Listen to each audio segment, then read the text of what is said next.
Hey everybody, welcome back to the channel. I appreciate your time. Thank you for watching. I took the weekend off to spend some time with family and also to help out my friends in Connecticut with the DC project. If you haven't heard about them, check them out down below. DC project is doing a hell of a lot of work. Ladies, you are the fastest growing group of gun buyers and the most vocal group, and we need you to be even more vocal. Check out the DC project. They didn't even know I'm saying that. They do a hell of a job. This video is also brought to us today by Blackout Coffee. Check us out. Link is down below, blackoutcoffee.com/GNG, and you can save 15% for Mother's Day with code MAMA15. And we have our annual special roast for Mother's Day called Mama Bear. Check us out down below, and thank you for your support. Today, what I want to talk about is what, as a Second Amendment community here, the gun culture, what do we think about when somebody does the right thing for the wrong reasons? And what am I talking about? Well, last week, Nikki Fried, she is the Florida Agriculture Commissioner, and who also is the only Democrat who's been elected to statewide office, so that tells you a lot.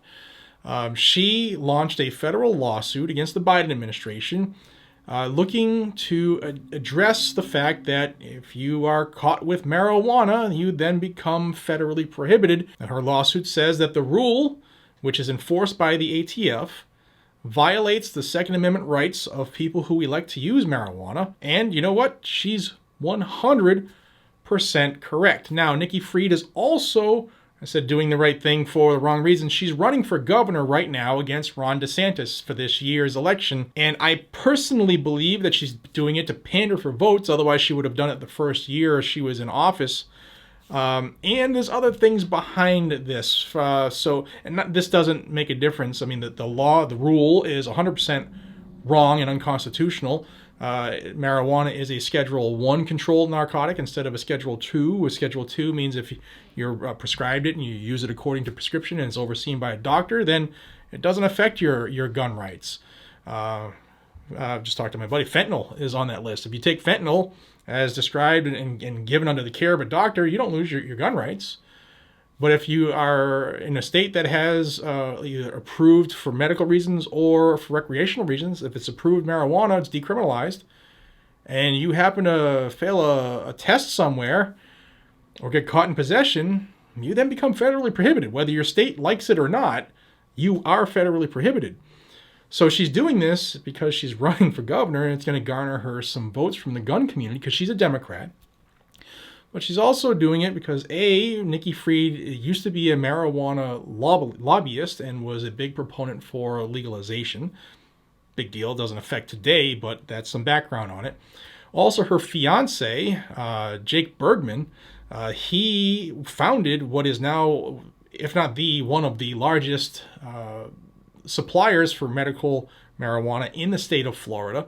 Now, a while ago, he did step down from the leadership position, but he still has an ownership stake in this company.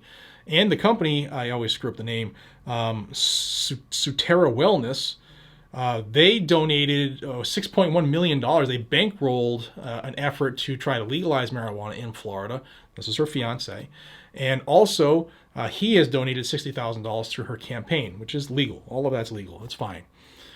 But I just wanted to give you the backstory. So Nikki Fried, running for governor, sees an opportunity to, A, help out gun owners who are being wronged. Be honest about that. She's doing it the right thing.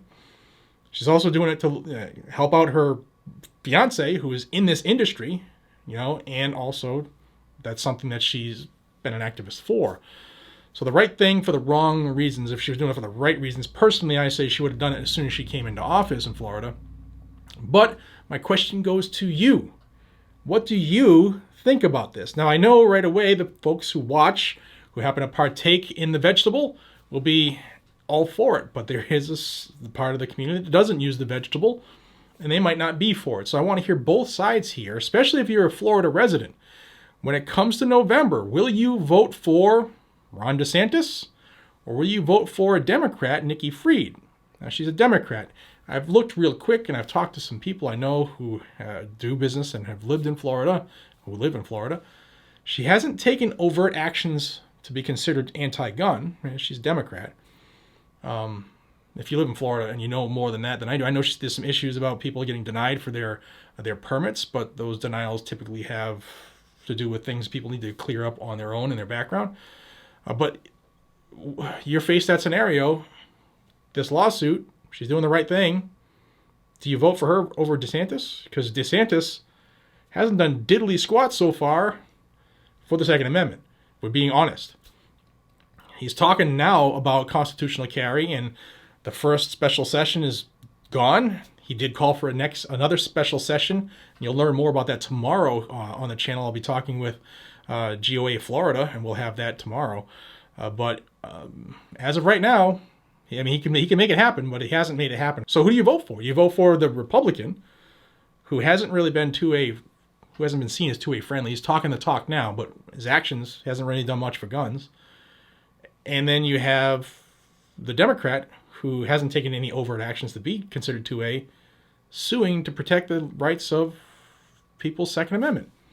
Now, here's a quote on the screen. Nikki Fried says, "Denying the Second Amendment rights of medical marijuana patients is not about safety. I think that once Democrats understand that I'm fighting for the people, that's what I've done my entire life, what we are doing with this lawsuit is hoping to move the needle with federal changes in cannabis." So there you go. The right thing for the wrong reason, in my opinion.